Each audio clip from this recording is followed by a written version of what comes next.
Interessen for at bygge et rangeranlæg har altid været der. I 2001 blev interessen mere konkret, og projektet blev startet. Eneste mulighed for at bygge anlægget var at gøre det transportabelt. Og det vigtigste, det er ikke selve anlægget, men det er pladsen rundt om. Når det skal stå i en stue gennem flere dage, så er det vigtigt, at der er adgang også for andre aktiviteter end tog. Anlægget består af en central del med landskab og 2 opstillinger. Totalt 4,40 meter og 65 cm i dybden. Størrelsen på den sceniske del, den er 2,20 meter, og den blev sat på den størrelse for at gøre det realistisk at lave det færdigt, og overkommeligt at gøre det færdigt. Og det skete faktisk også i løbet af 2 år. Jeg stillede et krav til mig selv om, at byggestandstarten skulle have en lille nøk opad i forhold til, hvad jeg tidligere havde præsteret. Og for at opnå det, så blev alt planlagt i detaljer. Alt blev simpelthen tegnet og planlagt lang tid før den første skinne overhovedet så modulet. Anlægget skulle være en helhed. Det vil sige, at vogne, bygninger, udsmykning, biler skulle være med til at understøtte det at signalere papirfabrik i Fjælland. Det betød også, at mange pæne modeller, de måtte kasseres, fordi de ikke var med til at understøtte. Men til gengæld mener jeg, at den faste styring har været med til at forbedre projektet. Et så lille anlæg, det skal også kunne drives, og det her er bygget til at kunne rangere på med op til 4 personer. Det betyder, at sådan noget som køreplan og en idé om, hvad der skal foregå på anlægget, faktisk skal være færdig, før sporplanen kan laves. Jeg brugte meget tid på at sidde og tænke på, hvordan togene bevægede sig rundt på anlægget, og ud fra det lagde jeg så sporskifterne og beregnede længden på de enkelte stikspor.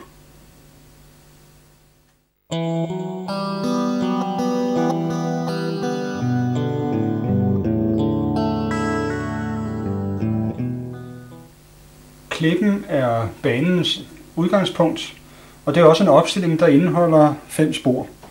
De 4 af sporene ligger på en skydebro, og det 5. spor går udenom skydebroen. Og de 4 spor på skydebroen er 85 cm. Skydebroen betjenes mekanisk, manuelt. Der er ikke spor mekanik i den. Skinnebussen afgår altid fra spor 1. Lad os prøve at køre en tur til Jappe.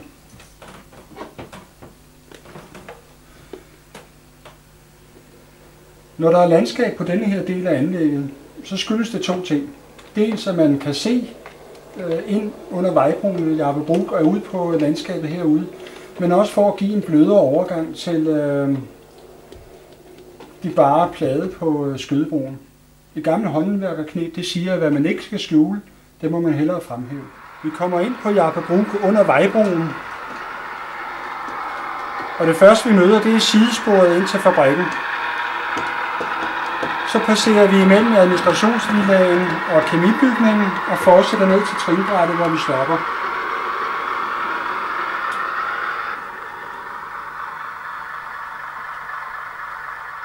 Trinbrættet på Jappebrug er centralt beliggende ved de store produktionsbygninger. Lige bag ved trinbrættet ligger papirbygningen, og foran et hjørne af det store trælager. Vi fortsætter turen mod Jappe og forsvinder ud imellem de 2 bygninger.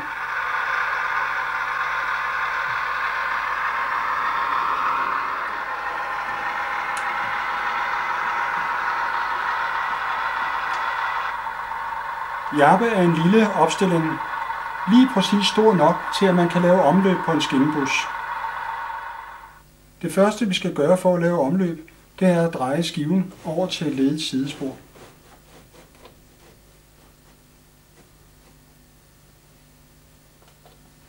Så bakker vi bivognen ud.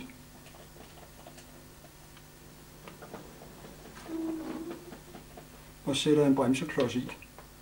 Så kører vi over og henter en mælkevogn.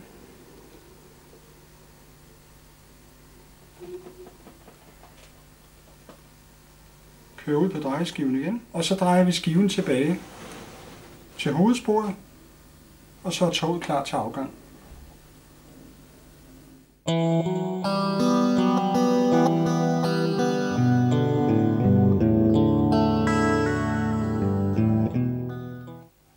Alle tog til og fra Jabbebrook ekspederes via nabostationen Kleppen. Og da der ikke er nogen omløbsmuligheder i Jabbebrook, skubbes toget, og der er altid en personvogn forrest som bremse.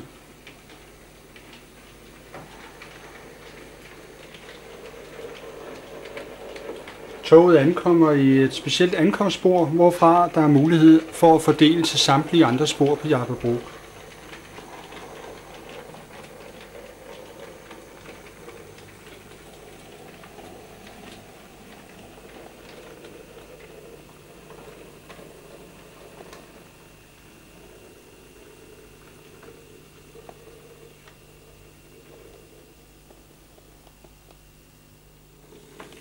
For at betjene træsporet skal man først en tur ud i udtrækket. Men her er der lige præcis plads til et lokomotiv og 4 vogne. Er der flere vogne med, ja, så må man gøre det af flere omgange.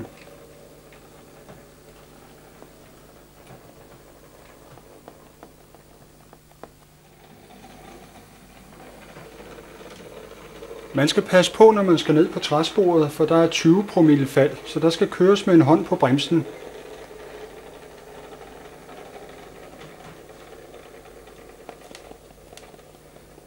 Og her der er plads til 6-7 vogne.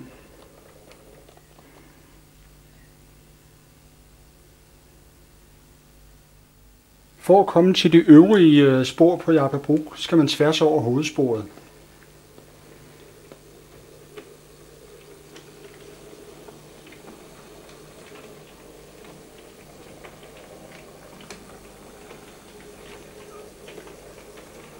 Udtrækket på denne side fortsætter ud under vejbroen, men den rutinerede lokomotivfører ved, at 5 vogne, det er ikke noget problem.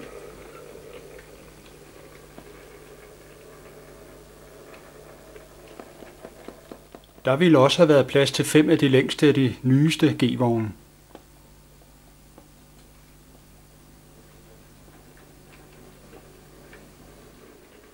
For at komme op til papirlaget skal man op ad en 20 promille stigning. Godt nok ikke ret langt, men den er der.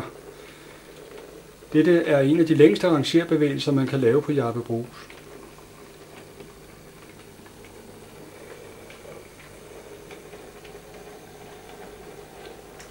Sporet er ført helt ind i papirlageret. Men igen, den erfarne lokomotivfører ved, at hvad der kan være i udtrækket, kan også være inde i hallen.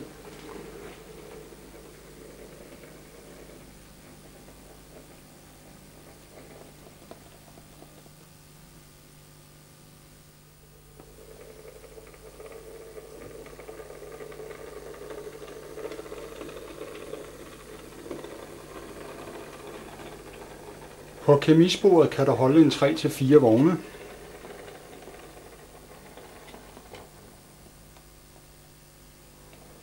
Og det er så heldigt, at det igen lige præcis er det, der kan være ude i udtrækket.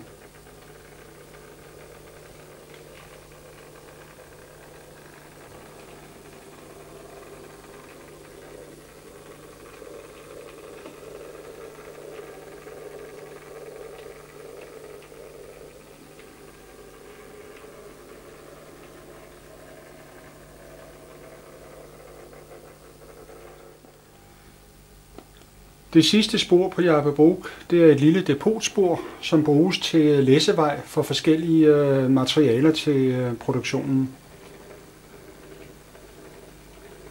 Heroppe kan der holde en 2-3 vogne.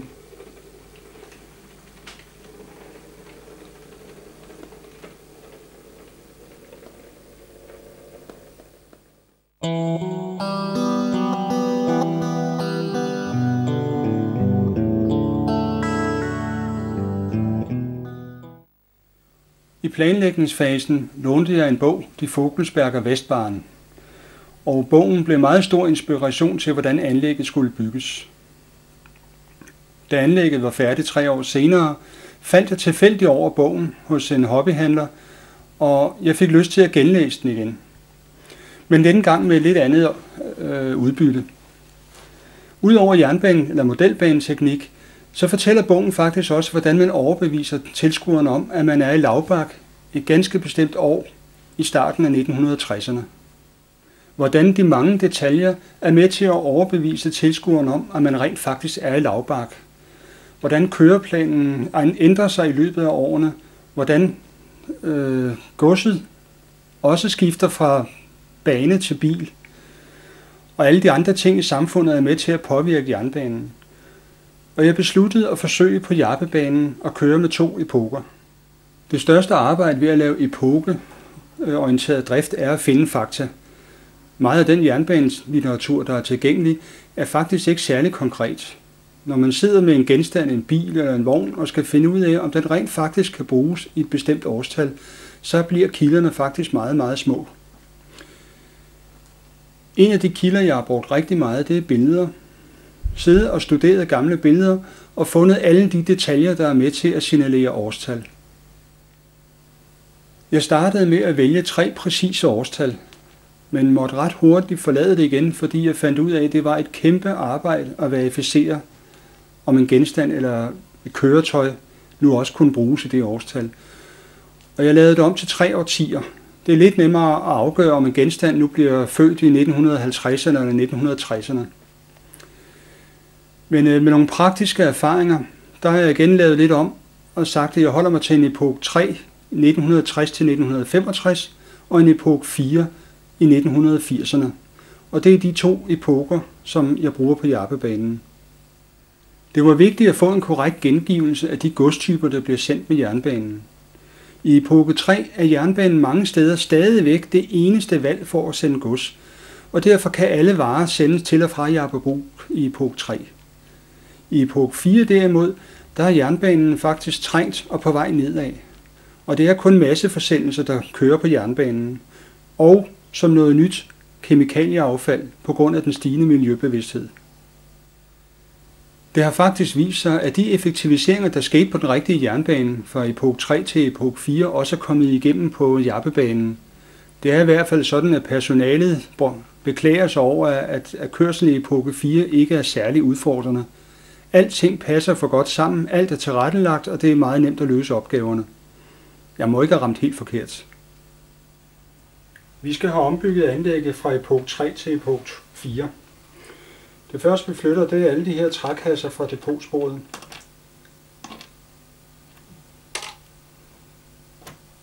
Det er ikke længere sådan, at man modtager varer per jernbanen af mindre størrelser, så det kommer simpelthen med lastbil, og derfor er der ikke alle de der små ting. Et andet træk i epoke 4 er også, at der bliver ryddet op. Så sådan nogle skinner, der ligger der og flyder, dem tager vi også.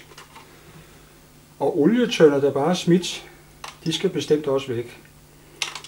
I epoke 4, der er man blevet miljøbevidst og har opsat containere, og man sørger for at indsamle alt kemikalieaffald. Bilerne, de er selvfølgelig skiftet ud til nogle nye modeller.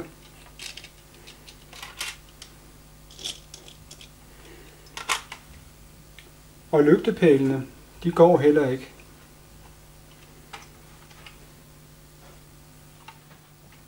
Alt tungt gods, det håndteres i epoke 4 ved hjælp af paller og gaffeltruck. Så der vil sikkert stå nogle paller klar til at blive taget i brug. Og det er selvfølgelig pænt stærvlet.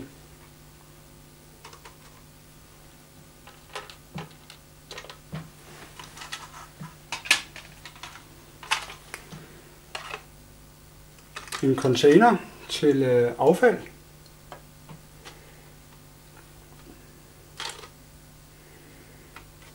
Kemiske midler bruges, men de bliver selvfølgelig håndteret på paller, og man sørger for at skaffe den bort på ordentlig måde.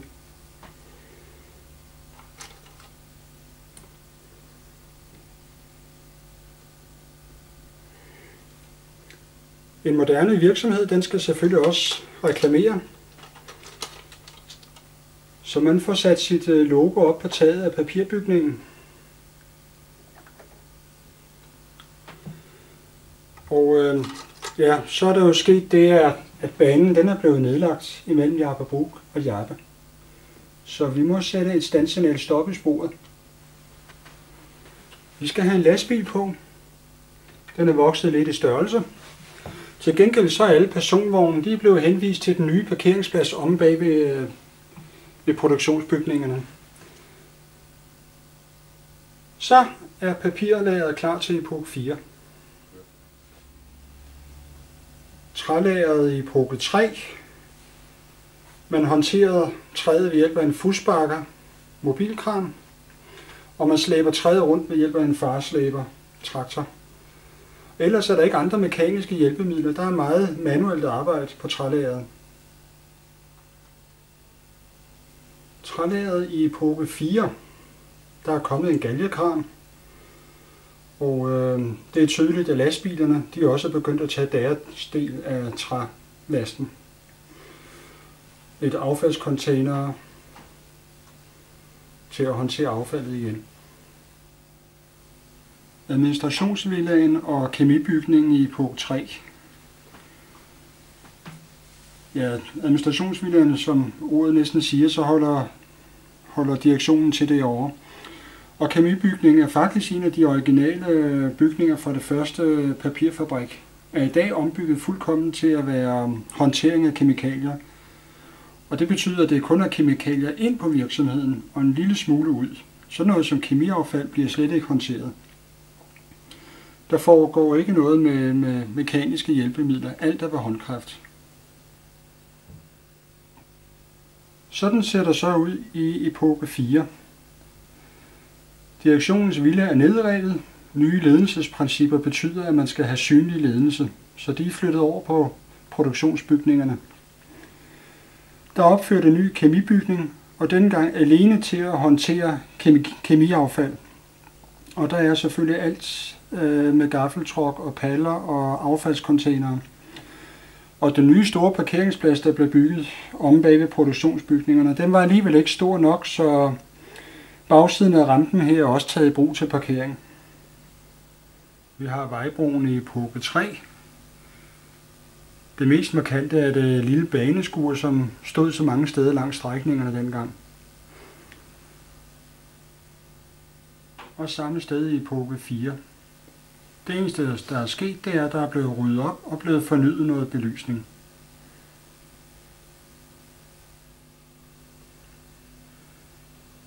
Lygtepælene var noget, jeg fandt på at sætte på anlægget før, at epokerne kom ind i billedet. Og jeg havde fundet et billigt Kibri-byggesæt med diverse lygtepæle, blandt andet denne her gamle herlige type. Den har fået lidt farve, så den er kommet til at se helt hæderlig ud. Så var jeg så heldig, at samme sæt indeholdt faktisk også nogle moderne lygtepæle. Så det var jo godt nok. Men hvordan skulle man så sætte den fast på anlægget? Løsningen, det var 2 evergreen-profiler, der passede ind i hinanden. Hvor jeg så satte en bund i den største profil og satte den ned i anlægget. Og så er det jo bare at tage en lygtepæl og ploppe ned i. Udover udskiftning af genstande og biler, sker der også noget med det rullende materiel. Hvordan er udviklingen for de lukkede godsvogne? Her kommer en G1-vogn, den ældste type på Jappebanen. Første vogn af typen blev leveret i 1910, og de sidste forsvandt fra Deutsche Bahn i 1976. Lasteevnen er 15 tons, og skydedøren har en bredde på 150 cm. Det er en klassisk lukket godsvogn af den mest udbredte type i Europa. Vognen måler 11,5 cm over koblingen i model.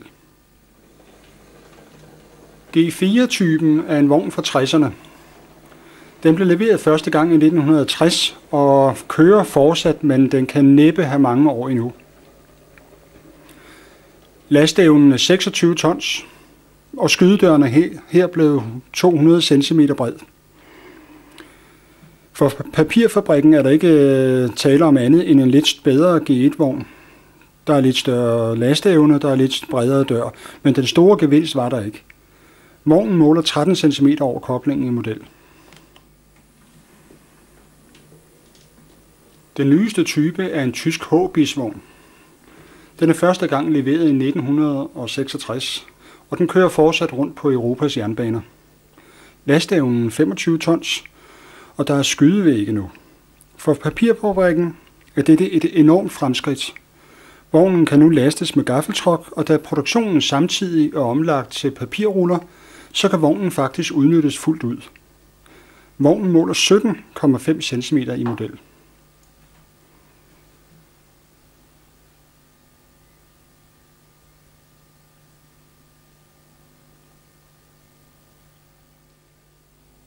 Skydebroen er et af de steder, hvor man kan se forskellen på epok 3 og 4 tydeligst. Vi har her en typisk stamme fra epok 3, og der er i øjeblikket plads til 7 vogne på skydebroen. Jeg kunne have udvalgt nogle kortere vogne, så kunne vi lige presse 8 vogne ind. Typisk for epok 3 er også, at en træk indeholder alle mulige slags vogne, og i princippet er der derfor vogne til samtlige spor på Jappebrug. Hvis vi så henter en epoke 4-stamme,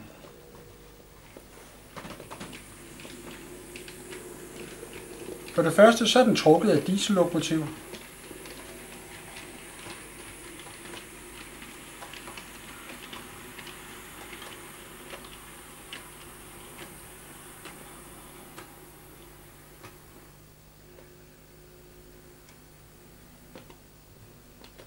Sådan der. Den består kun af 5 vogne, og længdenforskellen på de 2 stammer, ja, det er godt 4 cm. Et andet typisk træk ved epok 4, det er også, at det enkelte tog har en ganske bestemt opgave. Det her, det er for eksempel i kemiske vogne, enten kemiaffald eller klor eller cellulose. Så sådan et tog indeholder faktisk kun vogne til 2 forskellige spor på Jappebrug. Der sker nogle ændringer for rangerarbejde i epok 4. Kemisporet er i dag så alene til behandling af affald. Og det mest normale af affald, det afsendes i E-vognen, og det værste af slagsen i de lukkede G-vogne. Og der kan fortsat være en 3-4 vogne på kemisporet.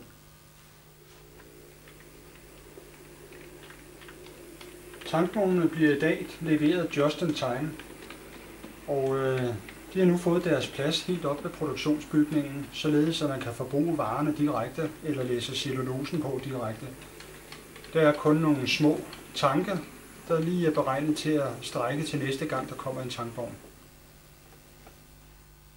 En af de vogntyper, hvor der er sket rigtig meget udvikling i længden, det er på træsporet, hvor RS-vognen er kommet til. Det er faktisk blevet så slemt, at der kun er plads til 2 vogne i udtrækket, hvis man har en RS-vogn med.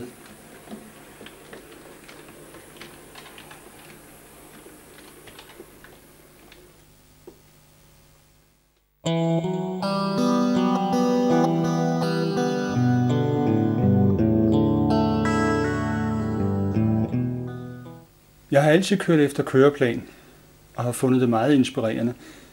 Ideen er at flytte alt tænkearbejdet til før kørslen. Når så arbejdet skal udføres, så har rangerlederne en bunden opgave og skal bruge al sin kreativitet på at løse opgaven bedst muligt. Udfordringen er, at man aldrig kan bruge den samme løsning. Blot 2 vogne er byttet rundt, skal der en ny løsning til. Køreplanskørslerne er også for flere personer. Jeg synes, det er meget opmuntrende at gennemføre en køreplanskørsel for 4 personer fuldkommen efter planen. For det betyder, at alle 4 personer har leveret lige præcis det, der var forudsat. Og er det ikke det, der er indholdet i en god leg? Her er køreplanen for 1980'erne. Vi har herovre de 5 lodrette streger, der viser opstillingsbanegården. T'et, som er sidesporet ind til Jappebrug, S'et, som er trinbrættet til Jappebrug, og Jappe station herude, som er den modsatte endes opstilling. Jappe er dog nedlagt i 1980'erne. På en grafisk køreplan ville der normalt også være tid, men på sådan et lille anlæg er det ikke realistisk at køre efter ur, så vi kører efter rækkefølge, og det foregår på den måde her. Første tog, det er en skinnebus S1305, der afgår fra spor 1 i Klippen. Når den er ankommet til trinbrættet i Jappebrug, jamen så må rangertræk 6312 afgå, og det skal ankomme i spor 4 i klippen. Når det er ankommet, jamen så kan rangertræk 6313 afgå fra spor 3 i klippen og køre ud til Jappebrug. Og når det er ankommet, jamen så må skinnebussen returnere som skinnebus 1320 til spor 1 i Jappebrug. Og sådan kører resten af køreplanen, indtil alle tog er afviklet. Så har vi ude i siden, der har vi oprangeringen for samtlige tog. Og det betyder, at vi har alle de oplysninger, vi skal bruge på et stykke papir. Og det er det eneste papir, vi bruger, når vi kører køreplan.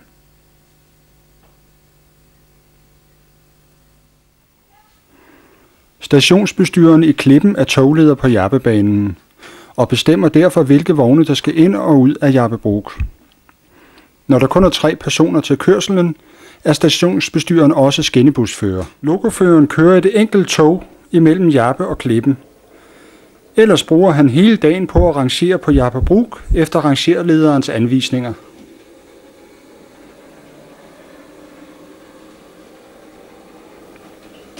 Rangerlederen bestemmer, hvilke rangerbevægelser, der skal udføres, og dirigerer lokomotivføreren.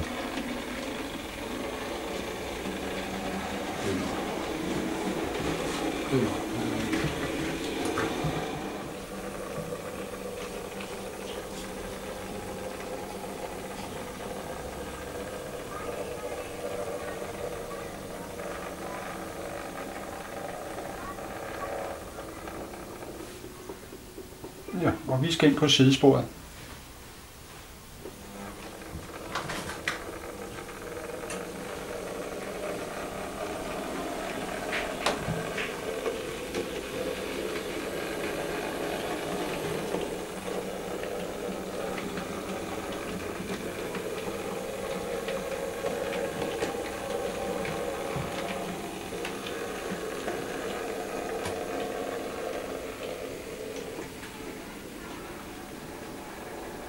Og tilbage.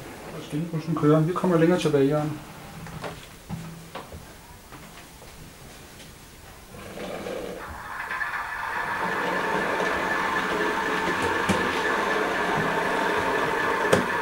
Ja. Så er det det.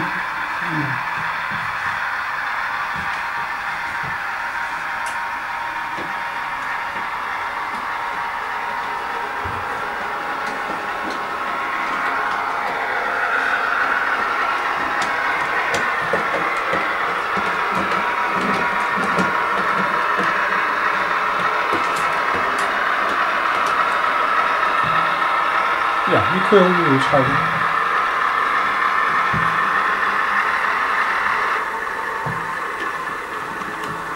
Ja, du kommer frem.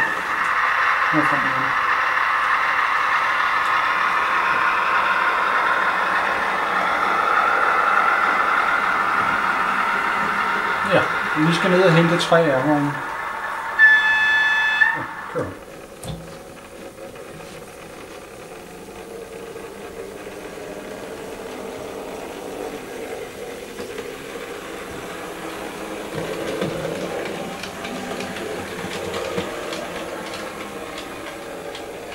Og tilbage til stammen.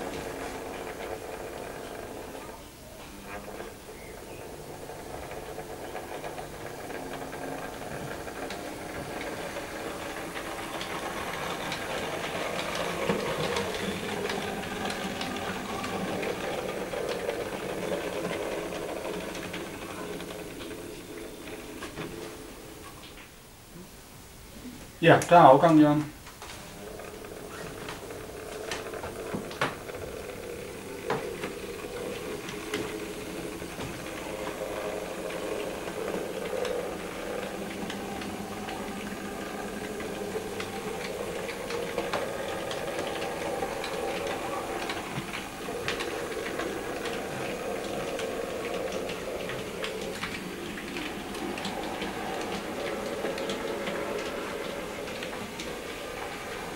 Og vi husker at stille den bagerste personvogn udenfor. Ja. Ja.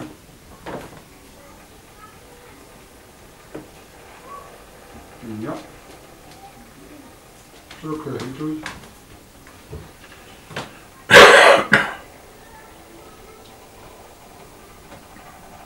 Ja. Og tilbage.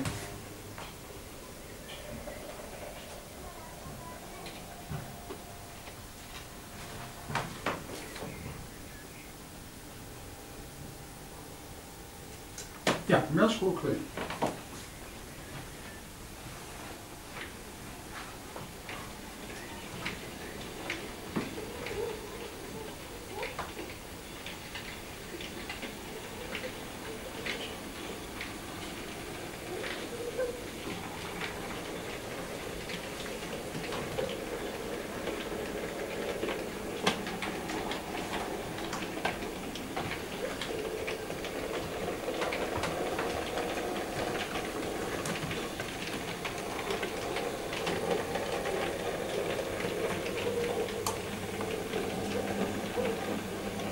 Og der er klar til skinnebussen.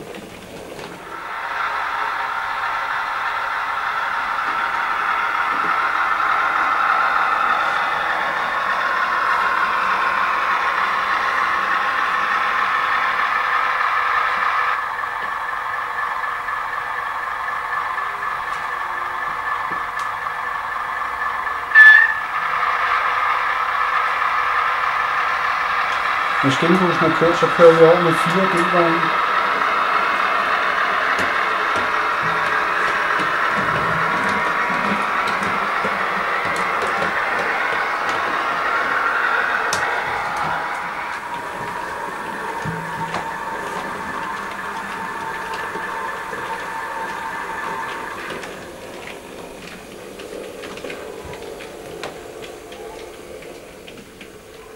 Og tilbage.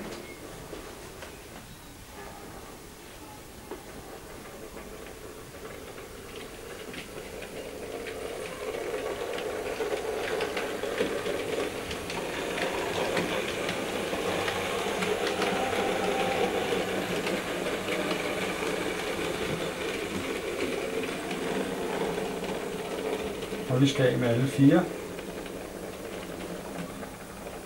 Ja. Så kører vi lige ind og henter den lille lærvogn.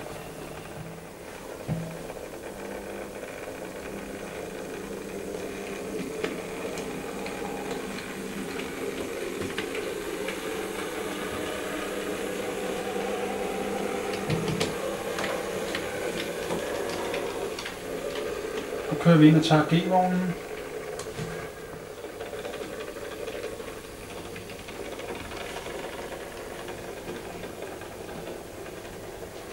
Ja.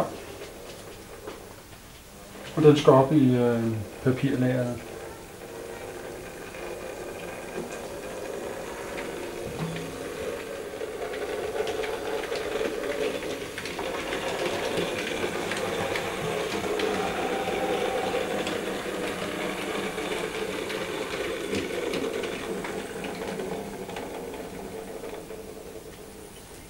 Den er bare skubbe langsomt.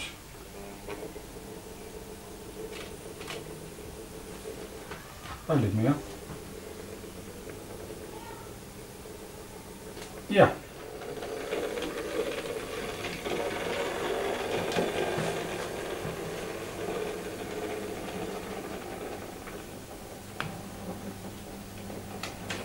Ja.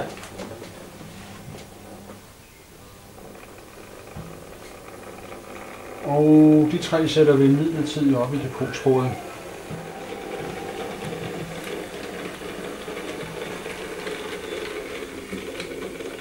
Ja, vi stiller dem bare der. Lidt længere der. En vognlængde mere. Fint. Så kører vi over i ankomstsporet igen.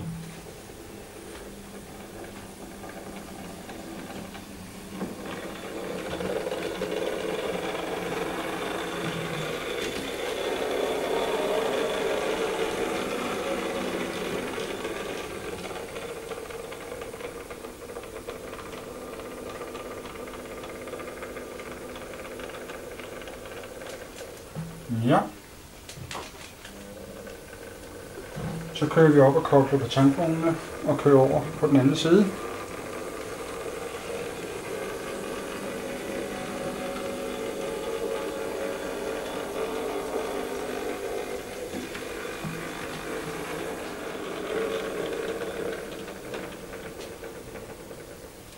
Ja, træk lidt frem. Vi skal lige have togførervognen af. Ja. Vi kører over, og vi skal først op på papirsporet.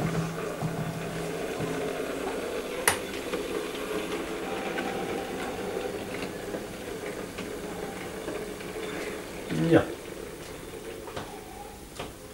Ja, og så kører vi ned på kemisporet og afleverer de 3 vogne.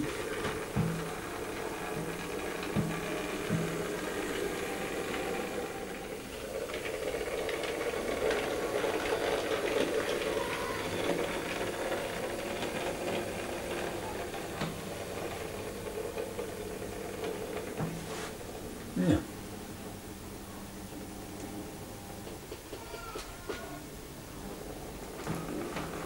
Og så skal vi op og hente de tankvogne, der står oppe på depotsporet.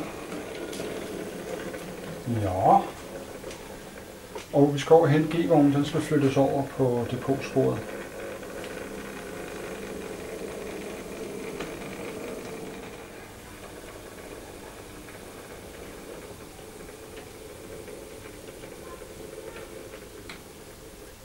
Lidt mere.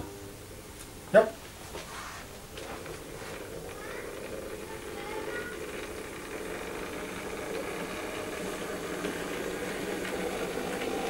Ja, tilbage.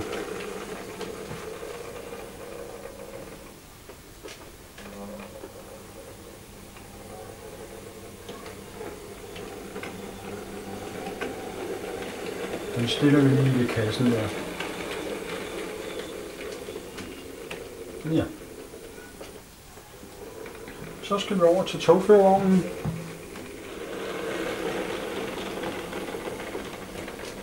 Ja. Så skal vi ned på træsporet og hente en I-vogn, der holder heromme bagved.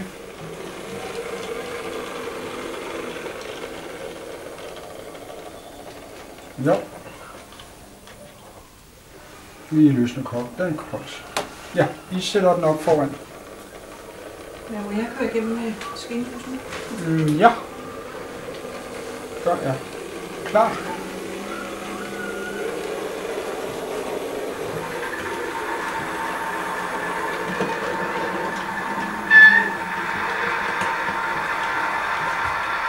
Og vi skal tilbage koble sammen, så har vi fået ordnet vores tog.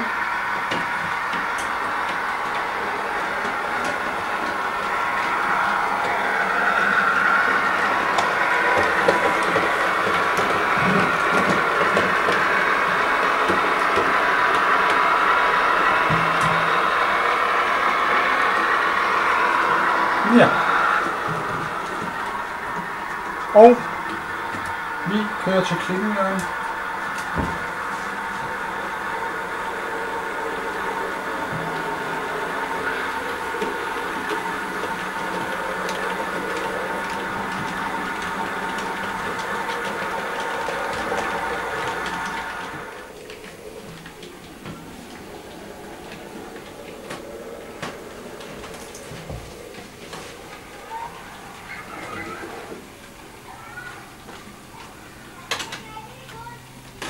Ja. Ja.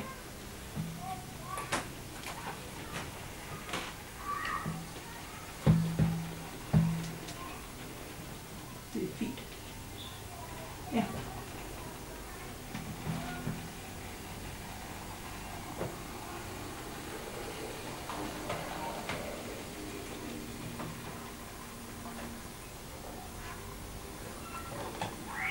Ja, værsgo.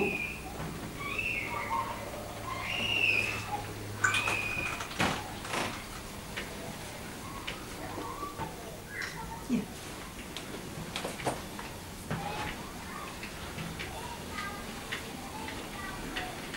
Hvad kommer du så med? Kratej. Ja, det tænkte jeg nok. Det tænkte jeg nok, den er jo oprangeret. Nå.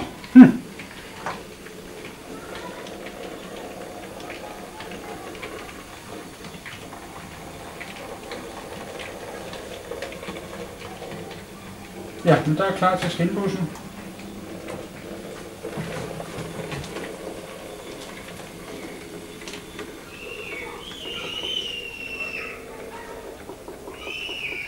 Så er den der. Den skal bare vende en retning. Ja, vi kommer til at arbejde, Jørgen.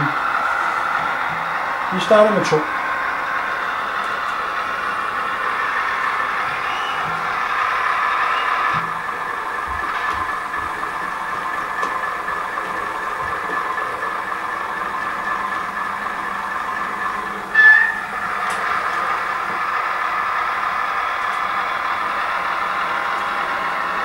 Ja.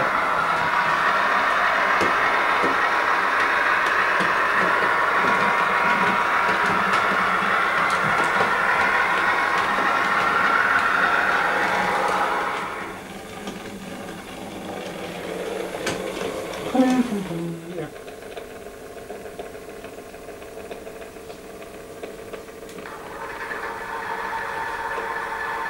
Kan jeg komme med skinbussen? Ja, det er klart. Ja.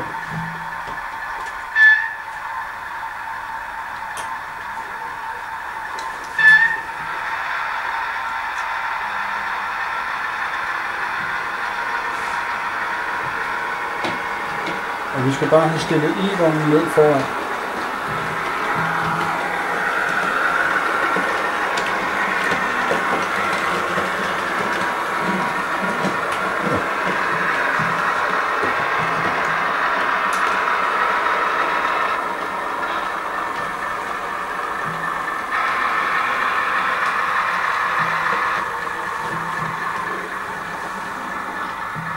Ja, det er fint.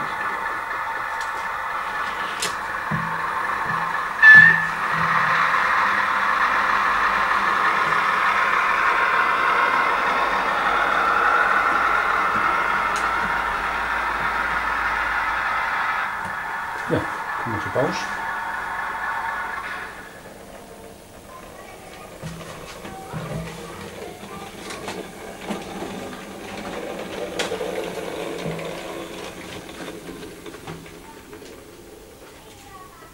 Ja, køber ned og hente det 3 vogne ned på træsporet.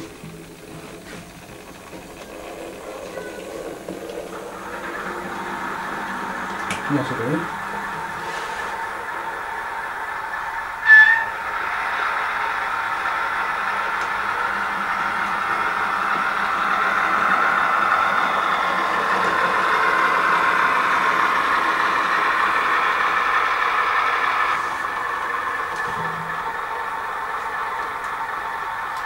Ja.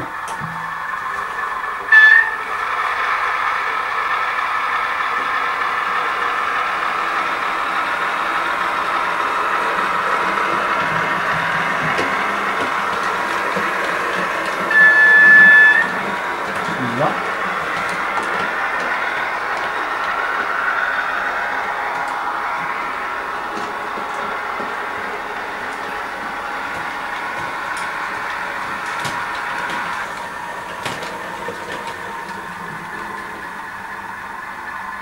Ja, vi skal trykke lidt tilbage. Vi skal have e-vognen ned alene. Ja.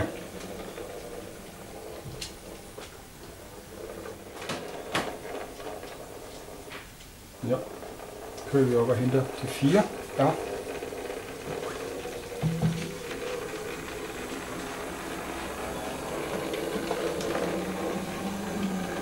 Ja, tilbage.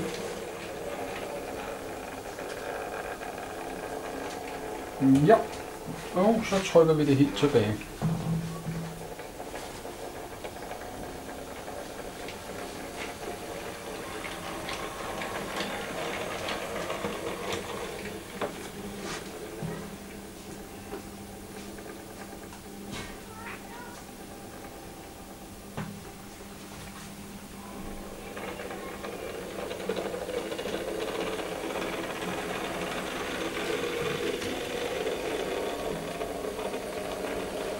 Ja, det er fint.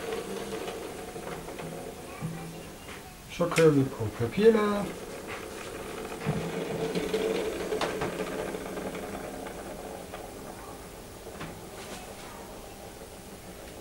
Ja.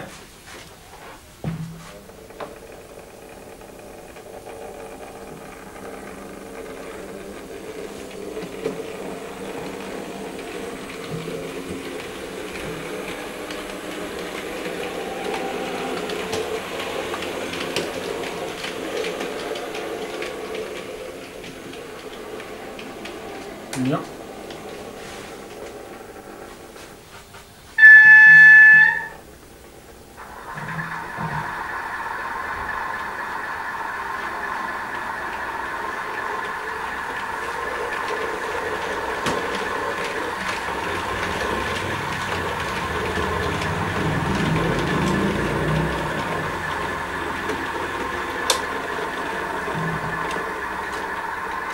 Så venter vi lige på skinbussen.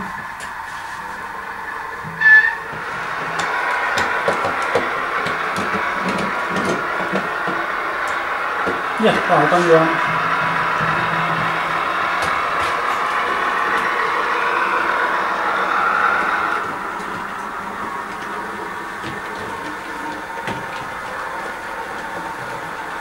Og du husker, at du skal køre helt ind på skydebroen.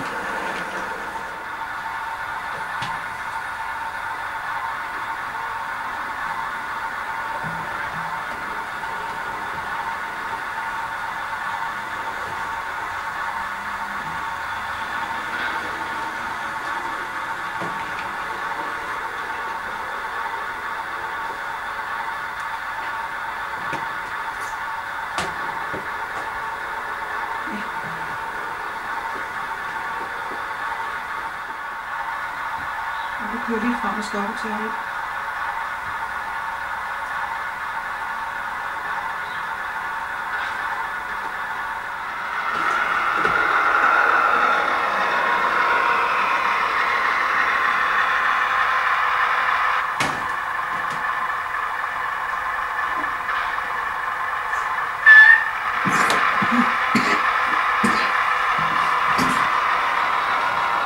Ja, du skal på sidesporet.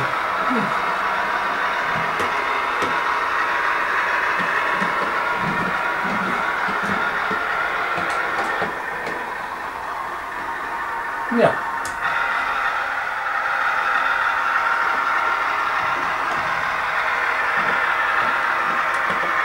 Ja, det er fint der. Så skal vi lige vælge på persontog.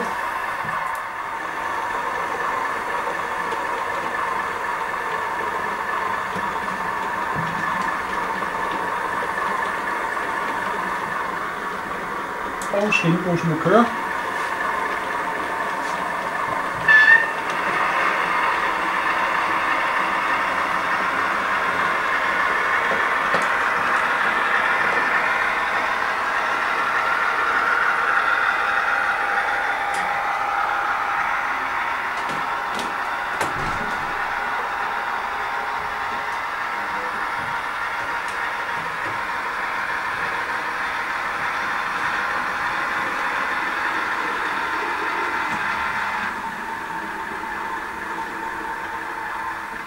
Så, det var dagen.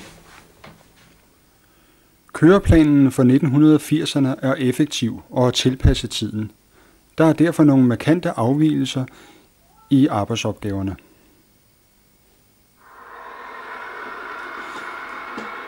I 1980'erne er banen nedlagt imellem Jarpebrug og Jarpe.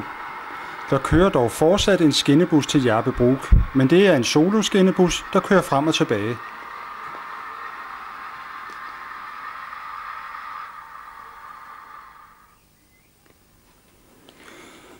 Rangeringen på Jarpebrug er overtaget af en privat operatør. Sjællandske Industri- og Havnerangering, forkortet FIR, udfører rangeringen og har stationeret en rangermaskine i Jarpebrug. Rangeringen udføres hurtigt, fordi vognene altid ankommer i hele bloktog.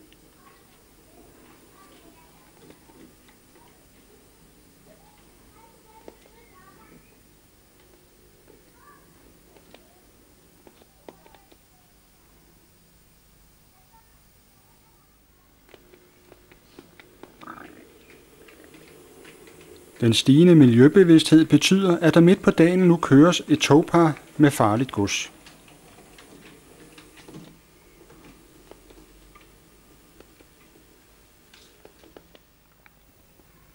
FIR kører også på de lange skinner, og om eftermiddagen ankommer en togmaskine med 3.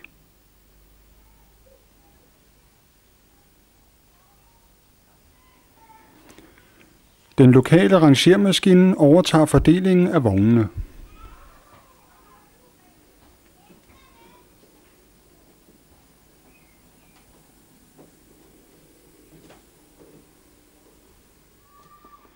Den lokale rangermaskine sætter dagens papirproduktion i afgangssporet.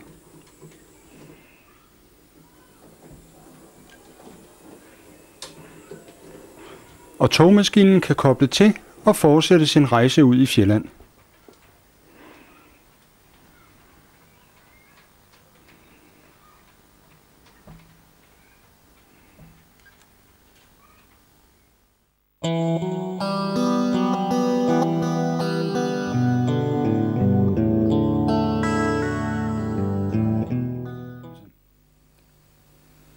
Størrelsen på anlægget har betydet, at det har været overkommeligt at gennemføre projektet. Selv de kedsommelige arbejder har haft en horisont, hvor man let har kunnet overskue sluttidspunktet. En anden positiv overraskelse var faktisk arbejdstempoet. Når anlægget står i stuen, så inviterer det faktisk til, at man lige laver lidt, når man går forbi. Det betyder, at alle de mange 2-minutters opgaver, der efterfølgende kræver at lim eller maling tørre, de faktisk blev ordnet løbende. Og når ugen var omme, så var der sket enorme fremskridt, selvom der egentlig ikke var sat nogen arbejdsdage af. Det er faktisk sådan, at hver gang jeg stiller jappebanen op og får tændt lyset, så sætter jeg mig ned og betragter den. Den er faktisk blevet fuldkommen sådan, som jeg forestillede mig det i planlægningsfasen. Driftsmæssigt har jappebanen også bestået prøven. Jeg tror, vi har kørt noget, der ligner 200 timers intensiv trafik på banen, uden at personalet er begyndt at beklage sig over, det er kedeligt. Et lille anlæg kan bygges i meget høj kvalitet i løbet af ganske kort tid, og det giver stadigvæk mulighed for en rigtig god leg.